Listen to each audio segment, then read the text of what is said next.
નવા નવા તાજા તાજા લગ્ન થયેલા. હનુમાન ગાળે પગે લાગી ગયા વેલા, લટોરિયા દાદા પગે લાગ્યા, ગીરમાં એમણે આટા મારતા હતા.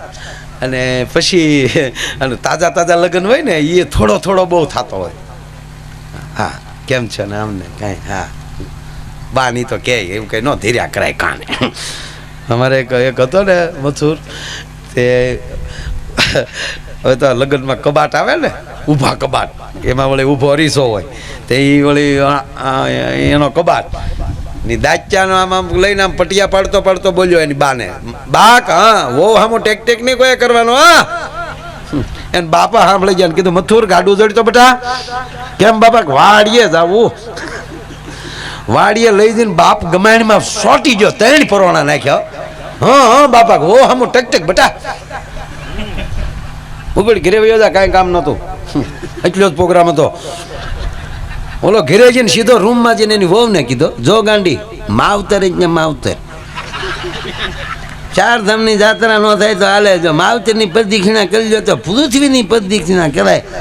ગણપતિ મહારાજ ગણેશ વૈષ્ણવ દે હું બોલેલા ગણ્યાન આવી ગયો 3 ધોકે. કોઈ દી જો ગાંડી મારી હામું તારે વડકું કરી લેવું, પણ બા હામું કદી વડકું નહીં કરવાનું. બાપા હામું તો એમાંલી વળી પાછા 5-7 વર્ષ વહી ગયા અને પાછો આફલા હામો આવ્યો, આમ દાચ્યો ગયો. બા હા બેટા વો હામું તો બોલ્યો. તાર બાપા કીધું હા બેટા નહીં બાપા, તો ખાલી હું ઢોંગ કરતો.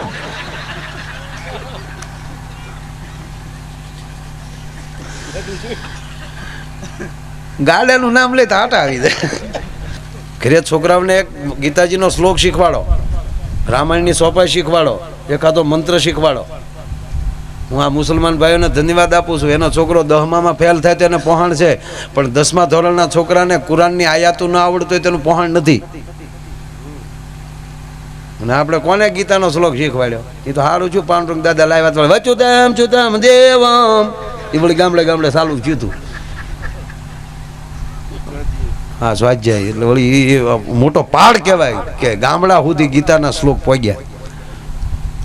તો એ વળી પાછા શું કરતા, એને આપણે રામ રામ કહેતા કે જય ભગવાન. આવું આવું કરી નાખે ને એ ખોટું. હા શિવને માનતા અમુક સંપ્રદાય શિવને ન માનતો, એ વળી શિવ શબ્દ કપડાં શિવડાવા એવું ન બોલે, કપડાં ઘડાવા દેવા, શિવ શબ્દ ન આવે. લે મારા દીકરા ખોટી ના હાવ. હા રેકોર્ડિંગ થાય છે આ બધું, કે હું ખોટો નથી, પણ મહાદેવ જેવો કોઈ દેવ નથી સાહેબ. વરદાન એ આપતો હોય અને એને આંગણે ગમે એવો આવ્યો હોય એટલે કહી દે માંગ લે મેરે બચ્ચું, એટલે જે માગે શિવ તરત કે તથાસ્તુ. ટ્રાફિક નો દેવ જ નહીં, એટલે કૈલાસમાં રહી બરફના ઢગલામાં આવ્યો નથી ગયો નથી, જ્યાં કોઈ ખોટી થાય જ નહીં. એમાં 88,000 વર્ષનો તપસ્યા, ભગવાન શિવની સમાધિ, જ્યાં ધીરે ધીરે જ્યાં ભોળાનાથે આંખ ખોલી, બાજુમાં પાર્વતીજી બેઠેલા. મહાદેવે જે આંખ ખોલીને પાર્વતી ખીજાણ, આમ હામું જોયું તો પાર્વતી કે મારે હામું જોતા નહીં, એટલે વરહ વૈયા જ્યાં સમાધિમાં લાય છોકરા મેં કેમ રાખ્યા મારું મન જાણે, આ ઘરે કંઈક કરો સારું. હવે માતાજી તરત આવું બોલ્યા ને એટલે ભોળાનાથને શું થયું કે સારું ડખો થાય, અને લઈને ઘરે 2 માણા બાંધતા હોય ને અહીંયા તો આગળ કોઈ ઇન્દ્ર આવશે ને વિષ્ણુ આવશે ને બ્રહ્મા આવશે, ખબર પડી કે સમાધિ ખોલી. અને આપણે મોટા માણસ ઘરે મોટા માણસો આવે ને 2 માણા આવું કરતા હોય તો વેલ્યુ હું. એટલે ભોળાનાથે કીધું નંદી. નંદી આવ્યો, મહાદેવ ક્યાં છે? સિંગીન ફિંગીન બધા એ બધા કળે મકોડે ઉભા પ્રભુ, એને કે બધા પગે લાગી જાય ગાયકા, એટલે બધા પગે લાગી જાય. મહાદેવ ઓમ નમઃ શિવાય મહાદેવ. હા છોકરાઓ હવે બહાર આમ કડક, કોઈ આવવું ન જોવે અંદર, તારી માનો મગજ ગયેલો છે બહાર, એવી કડક ચોકી લાગી ગઈ ભાઈ. પણ આયા જા મહાદેવ ને પાર્વતીજી જા વાતો કરે છે, એમાં એક જણો આવ્યો તપેલ ત્રાંબા જેવી આંખ્યું નો, મહાદેવ ની જય હો. ભોળાનાથ કેલા ના પાડી છે, કોણ આવ્યો? નંદી. નંદી કોઈટ બોઈટ બધું ખોલી ગયેલું. એ કે પ્રભુ લોટ કો માણસ એક કોણી ભેગો મને પાડી દીધો, સિંગી ફીંગી તક એ ઓલી કરી પીડ્યા. મહાદેવ કે કોણ છો? જે હોય તમારો ભક્ત છો, તમે જેટલા સમયથી સમાધિમાં બેઠા હતા એટલા સમયથી હું તપ કરું છું, તમારો ભક્ત છું. હું આવ્યો વરદાન જોવે દીધું, માગ અહીંયા અત્યારે કામ છે ઘરનું, માંગ લે મેરે બચ્ચું. ભોળાનાથ તમે હું કવિ આપશો કરે માગી લે જટ. એ કે હું જેની માથે હાથ મૂકું ભસ્મ થઈ જાય. ભોળાનાથ કે આપ્યું જા. તથાસ્તુ આપ્યું કીધું તો ઓલો કે ઉભર તો મને અખતરો કરવા ગયો ભોળાનાથ કરી ધડ્યો ભોળાનાથ કે ભાઈ એ ગણપતિ નામ પાડી દીધા ને કાર્તિકેય આમને ભોળાનાથ જે ભાગ્યા ભાઈઓ આગળ મહાદેવ ને વાહે ભસ્માસુર ધડ્યો જાય શિવ દોડતા જાય ને જો બ્રહ્મા વિષ્ણુ મહેશ ના ત્રણેયનો તમે જુઓ કેવી આમ એકાબીજીને કાંઈ કામ પડે તો એકાબીજીને તરત બોલાવી લે તરત હાજરે થઈ જાય અને મહાદેવ મળ્યા વિષ્ણુ દોડો વિષ્ણુ આવો વિષ્ણુ વિષ્ણુ કે કાં આવી જઈને નકુસા માંગળ કીધું ના તથાસ્તુ ના દીકરા થાવ તે આઈ કાર્ડ જોયા વગીરના તથાસ્તુ કરે રાક્ષસોના પેટનો ને વરદાન થઈ ગયો એ કે જે હોય તું આવ જલ્દી પણ ભગવાન ભોળાનાથ દોડતા દોડતા વડલે સડી ગયો પછી વિષ્ણુને થયું કે હવે મહાદેવ હલવાળા નહીં જાવ તો તકલીફ થાય પણ જો વિષ્ણુ બનીને જાવ ને મારી માથે હાથ મૂકી દે તો હું એ બળીને ભસ્મ થઈ જાવ હવે કરવું શું સાહેબ વિશ્વ મોહિનીનું રૂપ ધારણ કર્યું નારાયણ જેથી નારાયણી બન્યો છે એમાં શું ઘટે ભાઈ સાહેબ આવે છે રજૂ થાય છે કાંઈ નહીં ડાયરેક્ટ સીધા પ્રગટ અને ભગવાન વિષ્ણુ સીધા ભસ્માસુર હામાં નાચવા જ મળ્યા તો ઓલો ભોળાનાથને ભૂલી ગયો આપણું કંઈક એવું જ છે જીવનું શિવ પાસે પોગું પોગું થાય ત્યાં કોક આવી જાય વૈશમાં આ કેળા જુદા કાગડા ભોળાનાથ જોઈ ગયા ભોળાનાથ નો ઓળખી ક્યાં એ કથામાં નથી જવું એમાં લઈ તો હનુમાનજીનું પ્રાગટ્ય થયેલું છે હા આમાં લઈ થયું બધું ભોળાનાથ ક્યાં હારી છે કોણ પણ જેવા એમ કહેવાય કે મળ્યા નૃત્ય કરવા અને ભસ્માસુર પણ હામો મળ્યો નૃત્ય કરવા એમાં ભસ્માસુરે પૂછ્યું ક્યાં ના છો કાંઈ ના જઈ કારે મળ્યા નહીં તા કારે તમે આવ્યા ન હો ને આ બધું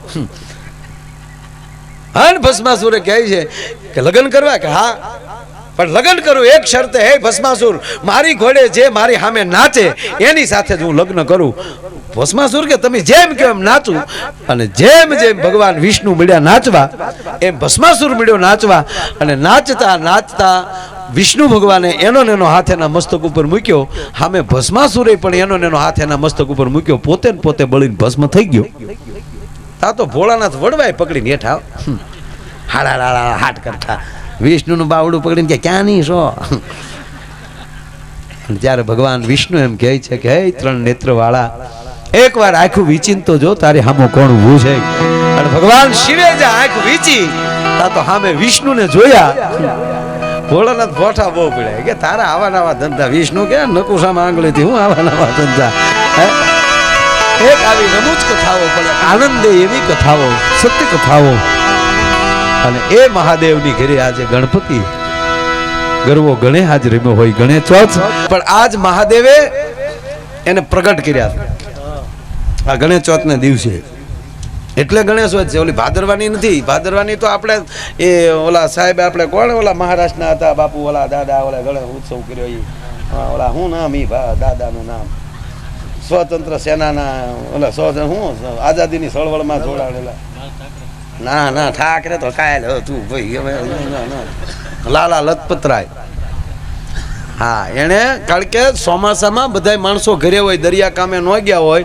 એટલે અંગ્રેજો પેલા ભેગા ન થવા દેતા એટલે એ સમયમાં એણે આ ગણેશ ચોથના 4 ઉત્સવ 4 કે 9 દિવસના ઉત્સવ ત્યારે ઉજવા એ ઓલરેડી સાચી ગણેશ ચોથ આ છે હા આ તમને ચોખવટ કરી દો આપણે અત્યારે ગામો ગામ મંડાણા છે એટલે મંડાવું કરો સારું પણ પછી પાછા 9 દી રાખવાના દરિયામાં નાખ્યાવાના નદીમાં નાખ્યાવાના એની કરતાં ઘરે હમણાં ભજન કરો ને ભાઈ આ હાવ એક નવો જોક્સ કહું હે ઓય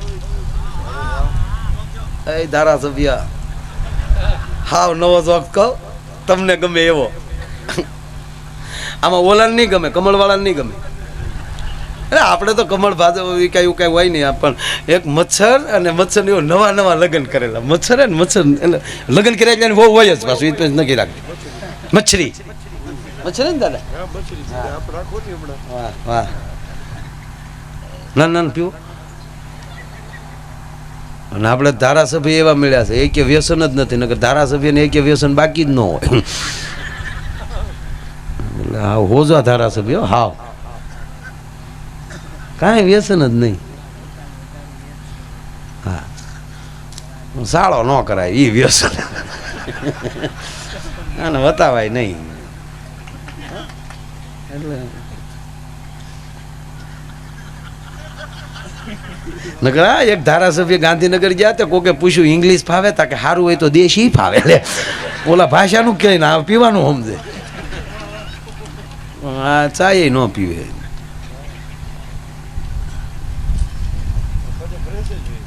અને એ 24 કલાક ફ્રેશ. લંબાઈ એટલી આપણે એને વાત આમ કરવું પડે ક્યાં હતા તમે ત્યાં આપણે ક્યાં હું અહીંયા જ હતો. હજી હાઈટ પકડો વધારે. હા તમારી હાઈટ દિલ્હીની બહાર જ આવી જોઈએ છે બરાબર. ખૂબ ખૂબ સારું.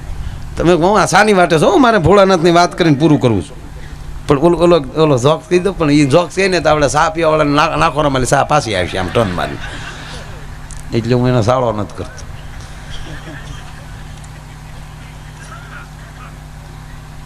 દાદા દિવસે આવવા જેવું છે આજ પણ મારે કેવું છું કહું તમને.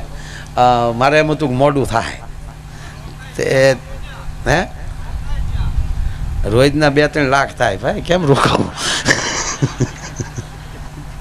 ના ના એક દી આવીને રોકાય. હું આવું તેથી કોઈ ન કહે ત્યારે એમ કે હા સારું છે આવ્યા તો એમ કે પાછા વૈયા જાય. એને ખબર છે રોકાવાનું નથી તા રોકાય જ જાઓ.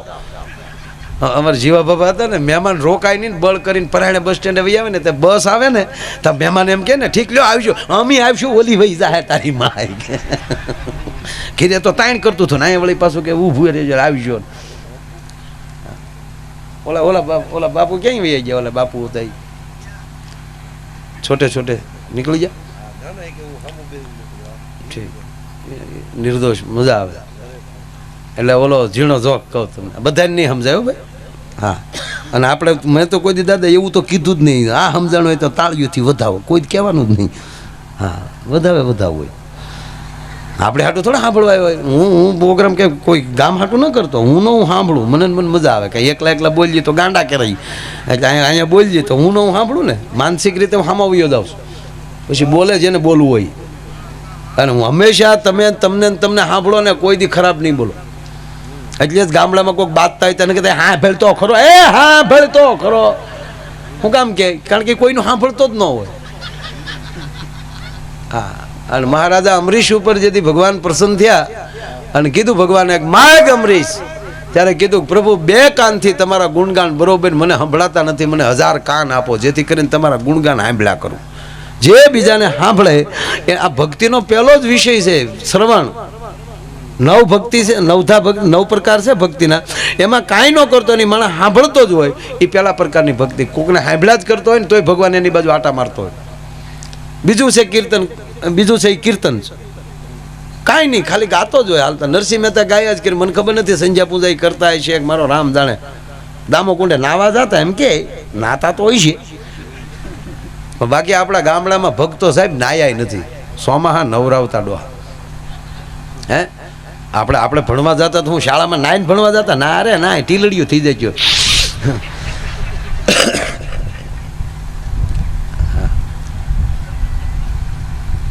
એટલે મચ્છર અને ઓલી મચ્છરી એટલે આપણા તાજા પરણેલા ભાઈ એટલે 2 જણા આ હરખ કરતો હતો મચ્છર એની પત્નીને. બોલ ગાંડી છું તારા માટે તું કહેતો મર્સિડીઝમાં બેસાડીને જર્મનની સફર કરાવું. તેની વહુ કે એ સાના મના હોય જાવ ને કાંઈ ન સફર કરવી. મસરી બોલી અરે હોય ગાંડી તું કહેતી હોય તો હેલિકોપ્ટરમાં સફર કરાવું. હવે સાના મના હોય જાવ ને ભાઈ હેલિકોપ્ટર ને કહેતા. અરે હોય ગાંડી તું કહેતી હોય તો પ્લેનમાં બેસાડું. સાના મના હોય જાવ ને ભાઈ. અરે ગાંડી કે તો હવામણ હોનાથી ઢાંકી દઉં. હવે મૂંગા મરો ની તમને 10 વાર કીધું મોદી સાહેબ ને કરડીને કોઈ દી ઘીરે ન આવું.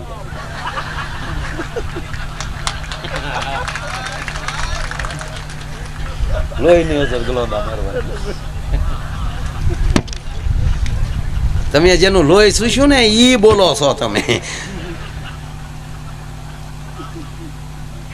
મોટા માણસ ન કરડાય કોઈ દી. પછી તમને મોટા જ વિચાર આવે.